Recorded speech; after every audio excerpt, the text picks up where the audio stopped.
Bueno, pues como ustedes saben que hoy es el Día del Padre y pues como ha llovido bastante hoy, llovió todo el día, pues entonces no pudimos llevar a mi papá a un restaurante o a pasear pues porque el clima no nos colaboró.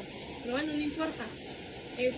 Quiero felicitar a todos los padres, en especial a mi papá, que tenga un bonito día, que la pase bien, que compartamos muchos momentos con él y pues con mi familia.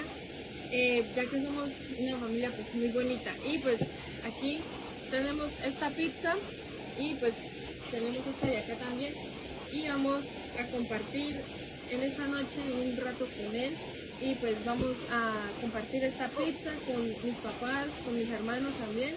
Entonces, bueno, desearles un feliz día a todos los padres, como les dije, en especial a mi papá, a mi abuelo, a mis tíos y pues bueno, que Dios los bendiga siempre y chao.